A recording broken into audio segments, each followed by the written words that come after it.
The only people who don't want to disclose the truth are people with something to hide.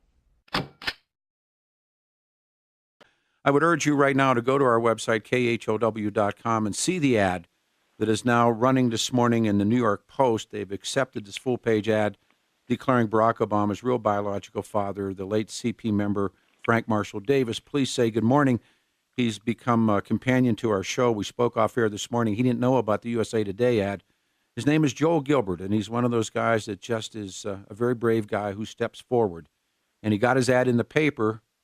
First of all, Joel, good morning and congratulations, and thank you for coming back on in Denver. Hi, Peter. Great to be here. It's been quite a struggle to get any United States newspaper in America to take our full-page ad for my film, Dreams from My Real Father, even though it's the #1 documentary on Amazon for the past 2 weeks. Yeah. We went to USA Today, Washington Post, and the New York Times.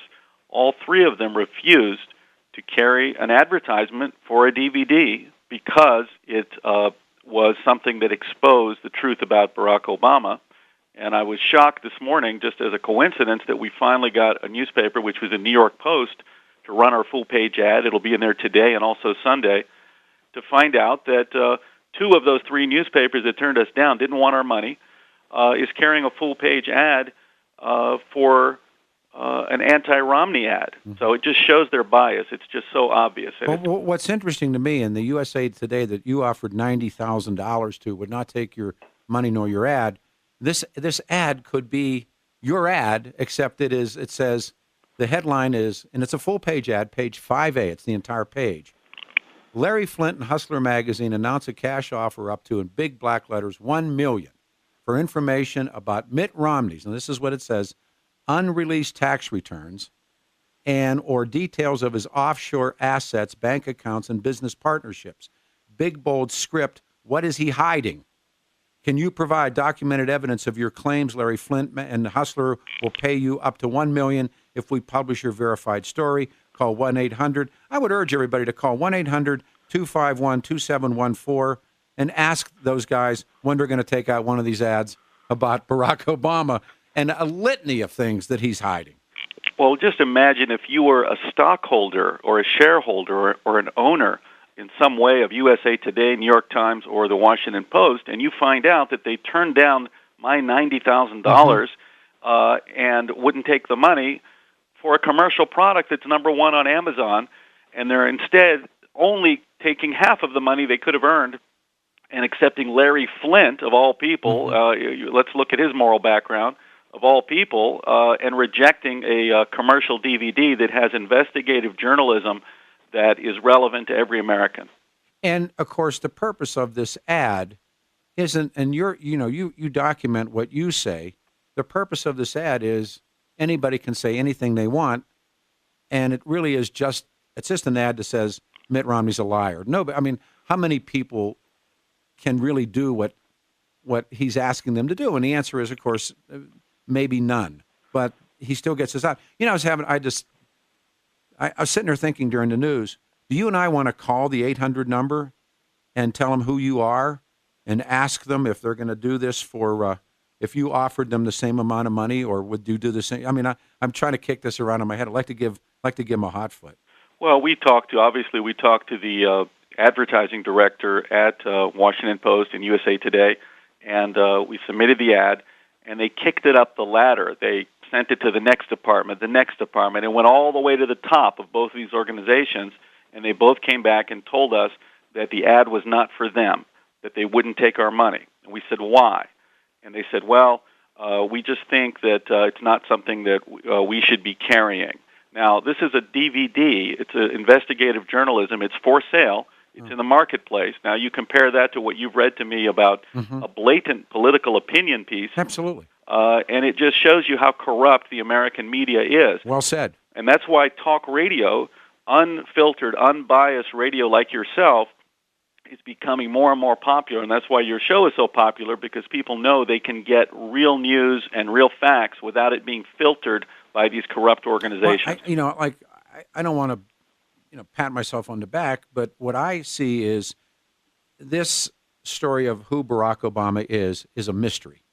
It's a riddle. It's an enigma. It's everything and anything. It's It's the most, as Clint Eastwood said, the guy's perpetrated the greatest fraud on the American people in history. But having said all those things, what's unbelievable, and just locally, the Denver Post that wrote 3 editorials in 3 days about what birthers are racist and liars and stuff. And I actually invited the guy as a normal person to come in the studio and back up what he wrote. They would not even return our phone calls. I mean, Joel, they don't even return phone calls. Well, and so they can say these things, and that's fine. I mean, it's the First Amendment. I'm cool with that. But they don't have the nuts to come in and sit down or do it by phone or invite me to their editorial boardroom, which I'm more than willing to do, and tell them why they're all full of crap. Well, I think the thing they're most afraid of is my film, and that's why the left won't even talk about it or criticize it.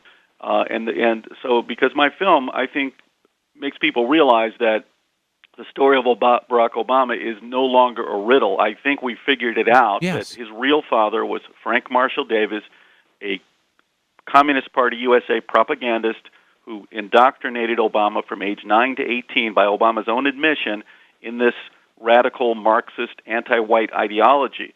And then Obama used the Kenyan father fairy tale, I call it, to promote his political career, that he was going to bring people together because he was the multicultural ideal. So I get it over and over from people who see the film. They say it all fits together. You nailed it. And the problem, like with the media you're mentioning, Denver Post, that the socialists have been penetrating for 30 years American universities, media, entertainment, and have supported this with this election of Obama, which was not a sudden political phenomenon. It was something that they've been preparing for many, many years, and that's why even in office or running for re-election, they will not expose or tell anything negative about their guy. We have not spoken since the Republican or Democratic convention.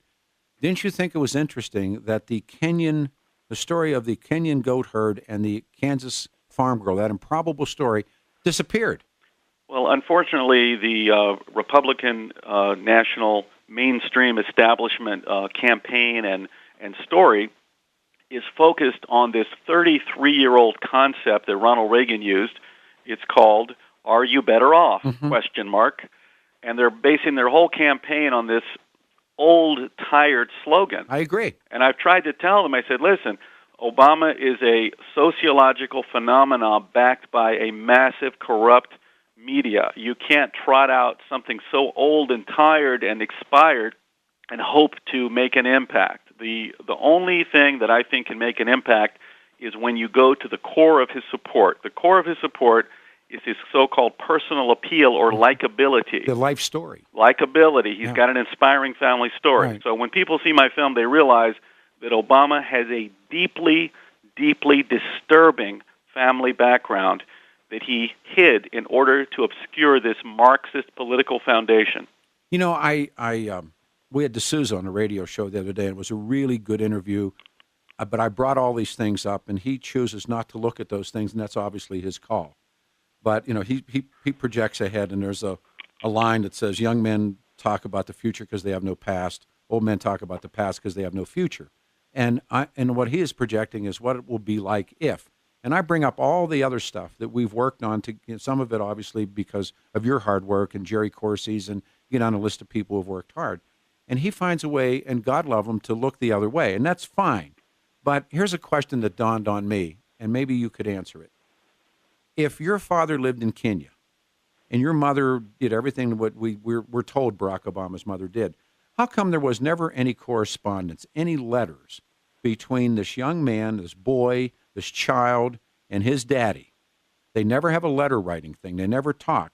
And one of the things that D'Souza didn't know, and I was kind of taken back by it, is if you read his book, if you read Obama's book, he says that his mother tells her father, make sure he sees Frank. It's in the book. He said, I didn't know that. I'm thinking to myself, did you not read it? I'm thinking to myself, did you not read the book? Having said that, once you think, Joel, if your dad lived in Cleveland and you were living in Dallas, that most of your life you'd have a correspondence with your dad. Yeah. There's no letters, no correspondence. Yeah, let me comment, is that unfortunately Dinesh D'Souza is a very nice guy. I've met him. Yeah. And unfortunately he bought into the official narrative which was Obama's official story about a Kenyan goat herder father. Right. And then he tried to explain Obama's policies Exactly. through his own upbringing in Kenya, that is D'Souza's upbringing, through this concept of anti-colonialism. Now, anti-colonialism is only a very tiny part of Marxism.